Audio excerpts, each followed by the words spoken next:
And that, ladies and gentlemen, is the net result of having a magnetic mobile phone tank strap. I blame that squarely on you, mate. I was catching up with you. I blame that. Accelerate.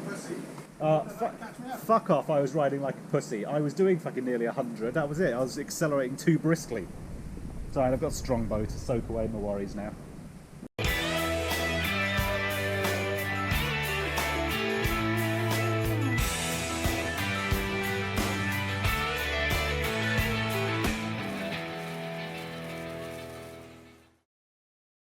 Hello friends, welcome back to the channel. Thanks for tuning back in. Now today we are in, where are we? We're in Swiss Cottage today, and we're doing something a little bit different today. Quite excited about this. We are installing, are you ready for this? A Hive active heating thermostat. So I've never fitted one of these Hive thermostats before, so this will be, this is new territory for both of us, because I've never fitted one. Anyway, so let's unbox it. That reminds me, actually, I said this was like months ago, and I said don't hand your tools out to other people, and some of you are saying, why? Isn't that, you know, sharing, and, you know, if you've got a good tool you should share it. Bollocks to that, don't, because this is a perfect example. I gave these CK cutters to a plumber the other day, right? This was a couple of days back, and they're just fucked. These should open nice and smoothly, and they're just... don't hand your tools out. And, you know, if somebody asks you and you just want to turn around and say no, sorry, if they think you're a dick, well, that's fine, it's not a problem, but just don't do it, because that was like, you know, a 15-20 quid pair of cutters that just don't work now. So don't hand your tools out. Okay, so if we open this box up, so we have one Hive thermostat. Instructions, don't need those. Batteries, Duracells, that's nice. That's the bit which goes below the boiler, so we will sort that out in a minute. This is the web link bit. This is the hub that has got to go by the router. So those are the ports there for connecting. I guess that connects using a lead into the back of the router, the RJ45 jacks on the back of the router. And we've got a plug, RJ45 lead, and what appears to be a power adapter of some sort. Okay, so that's basically what we've got. We've got the main thermostat with the rotary knob on the front, and then we've got the bit which goes under the boiler, or wherever your heating system control setup is, and then we've got the doofer which connects to the Wi-Fi. Well, it's not too intimidating, so let me get my tools out and I'll get everything set up and we'll report back in a bit. Okay, so what I've done, I've taken the old thermostat that the customer had in the living room. So this basically this is going to be junk, so we're going to get rid of this and the new one will go in. Now this is what's underneath the boiler in the cupboard. So this is, that one there is a fuse spur for the boiler, which I'll turn off now. And that is the old controller, because this again was a wireless controller. So that's going to come out, and basically we've got to replace that bit there with this new Hive controller here. Okay, so I'm just going to whip this cover off and we'll have a little look inside.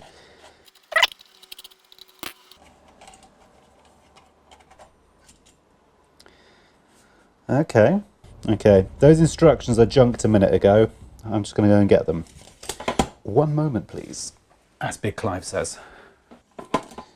Here we go. So we've actually only got the single channel receiver. We're not using the dual one because that would be if you had an immersion cylinder, which we have, a cylinder which we haven't got here. We've just got a combi. Right, okay, I'm going to take the old one off the wall. One moment, please. Right, okay, that I don't think was supposed to happen. Oh well. Okay, well that looks easy enough, because we've basically just got a feed coming into this, and this here is essentially just a switch wire going to the boiler, just to tell the boiler to, to fire up. So it's literally just one cable going in, one cable going out. So it's pretty straightforward. So give me a moment, I'll take this apart, I'll get the new one on. Okay, so this little receiver pod is now in. And it's actually pretty straightforward to wire up. It wasn't that bad. You've got your live and neutral coming in. They just go into these two extreme left terminals here. I've just put a bit of blue sleeving on that because it was a grey conductor. And then your earth pin is just down there. And then you've just got your two wires which go up to the boiler, which goes into terminals 1 and terminals 3. Terminal 4 is currently unused on the Hive equipment. Maybe that's for possibly, I don't know, maybe some sort of future use. They're planning on using that for something. But in this instance, it's just literally the two wires for the switch for the boiler. So that goes in terminals 1 and 3. And there you go, everybody. That's it. So that's the thermostats. That's the receiver in. I've just put a little bit of cap in there just to keep the cable safe. But that's it. That just snaps on. The two screws under there just screw straight in. And that's it. You've just got your wire coming up there to the boiler. And that's basically all there is to it. So now that the wiring under the boiler is all done, that's all in and fitted, the next thing we've got to do is connect the Hive hub to the customer's router. And all we've got to do that is just connect the RJ45 jack there into the back of the customer's router, which we'll do now. So the Hive kit, which we bought, came with an RJ45 cable already. So we'll remove the packaging. And that basically just connects into there. And then find a free port on the back of the router, which we've got. And then we connect the power supply, which is this little doofer here.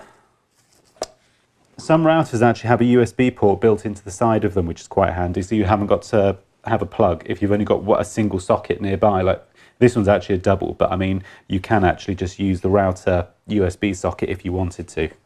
So once the orange light on the hub starts flashing, it means that we can then switch on the receiver underneath the boiler.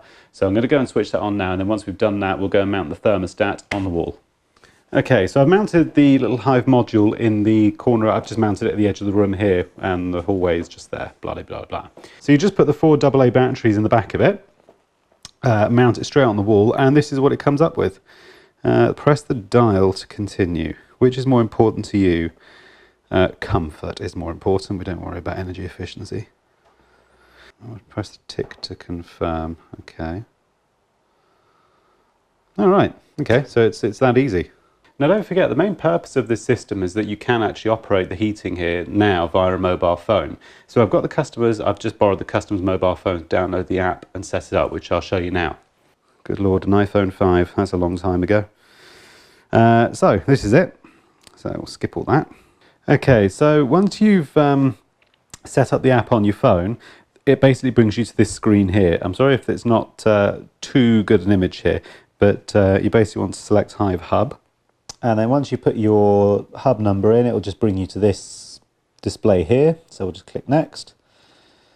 Heating, tap to go to your device.